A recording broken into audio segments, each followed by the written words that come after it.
Pembahasan berikutnya yaitu contoh 2. Di sini diketahui sistem linier yaitu x dot y dot sama dengan a0 min 1 dikalikan xy atau x dot sama dengan ax, y dot sama dengan minus y.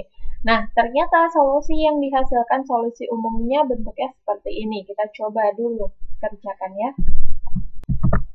Oke, dari persamaan pertama yaitu x dot sama dengan ax, berarti bisa kita selesaikan dengan menggunakan pemisahan variabel x dotnya dx per dt, sehingga kita punya integral 1 per x dx sama dengan integral a dt.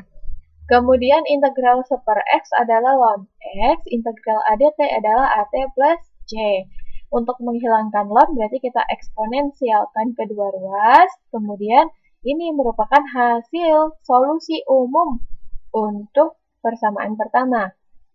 Nah, untuk kepersamaan berikutnya berarti kita butuh nilai awal. Karena tidak diketahui, saya cobakanlah ada x0 sama dengan sebuah nilai x0. Berarti saya peroleh nilai C1-nya x0 dan solusi khususnya adalah xt sama dengan x0 dikalikan e pangkat at. Dengan cara yang sama, kita lakukan untuk menyelesaikan y dot sama dengan minus y. Jadi ya seperti ini dan diperoleh solusi umumnya yt sama dengan y0 e pangkat minus t. Nah, kalau sudah, kita coba lakukan untuk menggambar bidang fase. Apa dulu yang ditentukan? Jelas kita tentukan dulu bentuknya.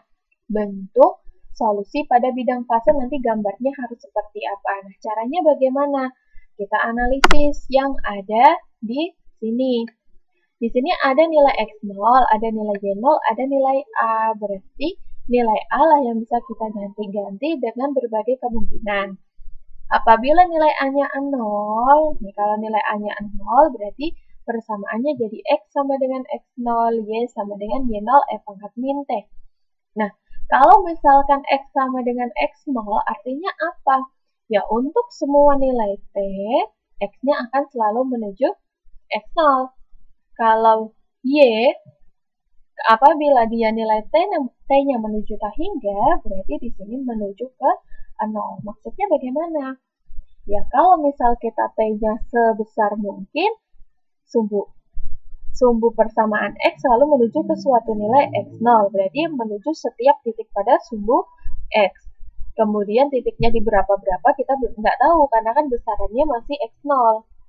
Kalau di y, kalau t-nya sebesar mungkin, berarti dia akan menuju ke 0. Maksudnya apa? Menuju ke y sama dengan 0 atau menuju sumbu x. Nah, artinya apa? Berarti garis-garisnya berkumpul untuk menuju ke suatu titik pada sumbu x. Nanti kurang lebih seperti itu. Kalau a-nya 0. Sekarang kalau a-nya lebih dari 0, kita coba lagi analisis. Kalau a lebih dari 0, berarti x-nya sama dengan x0 e pangkat at tetap. Lalu y-nya sama dengan y0 e pangkat negatif t. Kita coba analisis untuk nilai t yang sebesar mungkin. Oh, ternyata yang x-nya menuju tak hingga dan y-nya menuju 0. Nah, maksudnya apa? Caranya bagaimana gitu ya?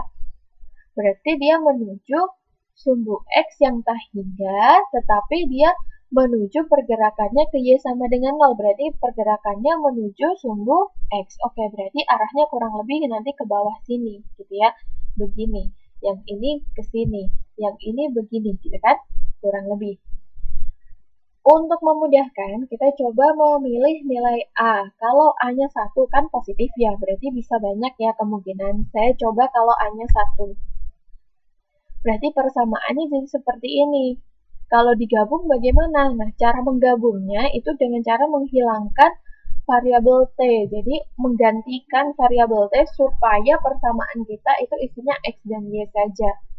Berarti di sini ada y sama dengan y0 per e pangkat t, gitu kan? Jadi, e pangkat t-nya saya gantikanlah dengan x per x0.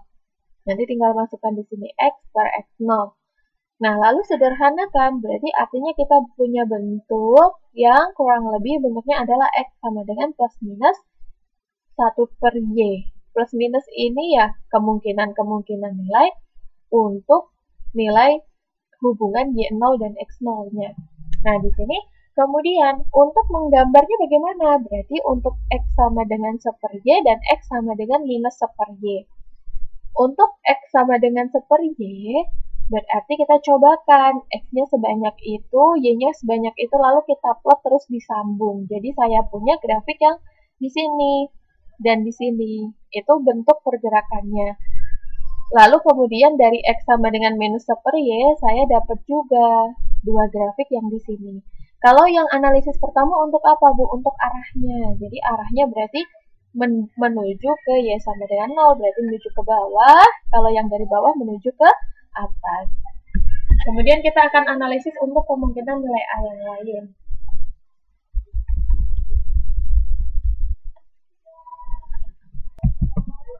Sekarang kita cobakan untuk nilai A kurang dari 0. Oh ya, titik tetap diperoleh dari mana? Ya dari X dot sama dengan 0 dan Y dot sama dengan 0 ya. Jadi AX sama dengan 0, X-nya 0, min Y sama dengan 0, Y-nya 0. Sehingga diperoleh titik tetapnya 1, yaitu 0,0.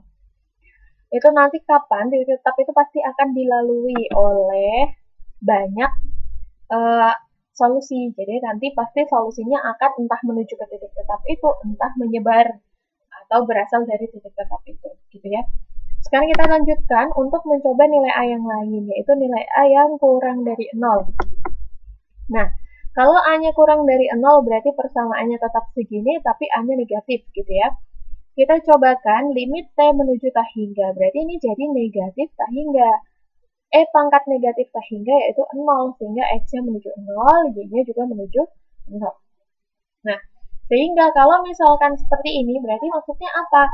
Ya, dari mana-mana menuju X sama dengan 0, dari mana-mana menuju Y sama dengan 0. Jadi, pastilah menuju ke mana? Titik tetap. Jadi, bisa kita bilang titik tetapnya pasti stabil. Nah, pertanyaannya lagi, menujunya bagaimana? Dari lintasan yang lengkungkah atau dari lintasan yang lurus? Nah, itu kita coba amati lagi.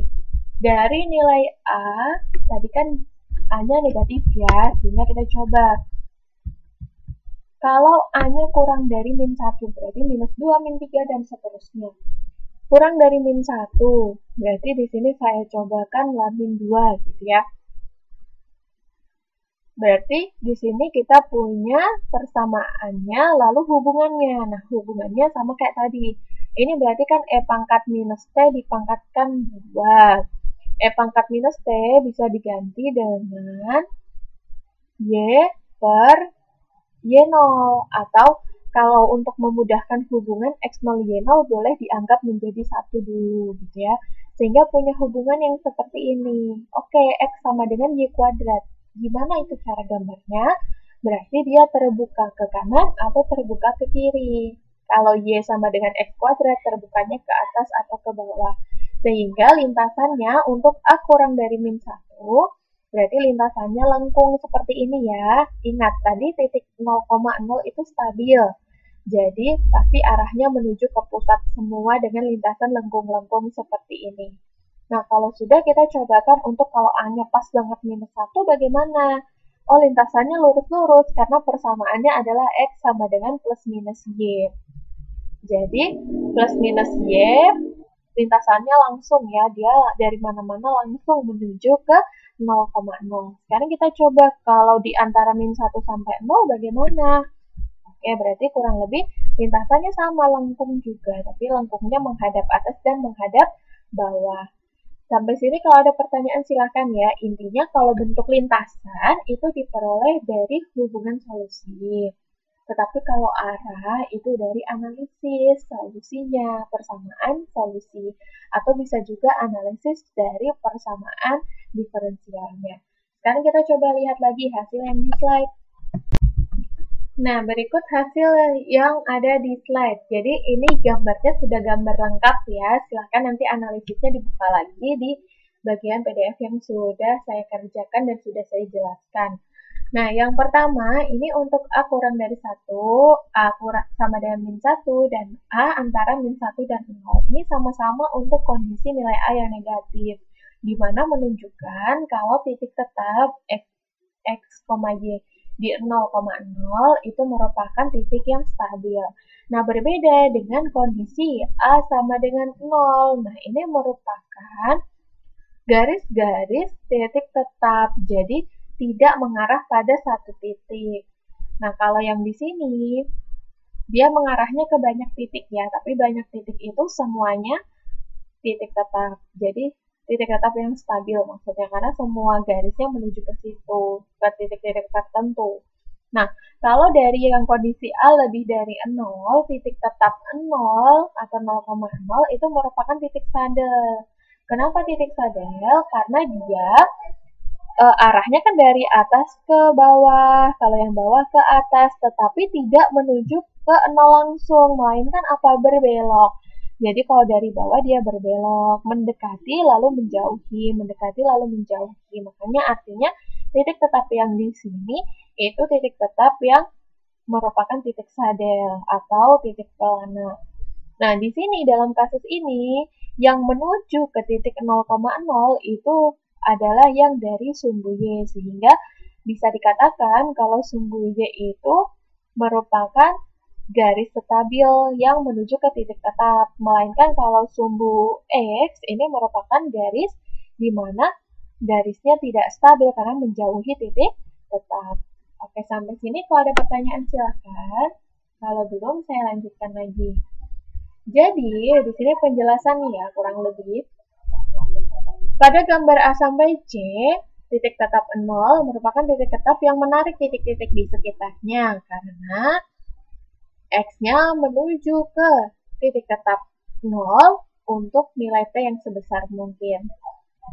Pada gambar tersebut, nilai titik tetap X0 disebut dengan stabil Lyapunov karena setiap titik di sekitar X selalu menuju ke titik tetap tersebut pada setiap waktu.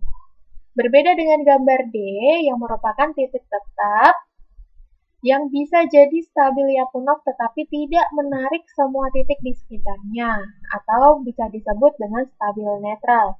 Titik-titik tetapnya kemungkinan menarik titik-titik sekitar tetapi bukan stabil Lyapunov. Beda ya, jadi stabil netral dia hanya menarik sekitarnya tapi tidak semuanya. Kalau stabil Lyapunov menarik semuanya ke titik itu. Untuk gambar E, ini jelas bisa dikatakan titik tetapnya tidak stabil, tetapi merupakan titik pelana atau titik saddle. Oke, sampai sini yang bisa saya sampaikan untuk materi hari ini. Kalau ada pertanyaan bisa langsung ke forum kuliah 4 atau melalui grup WhatsApp. Terima kasih. Wassalamualaikum warahmatullahi wabarakatuh.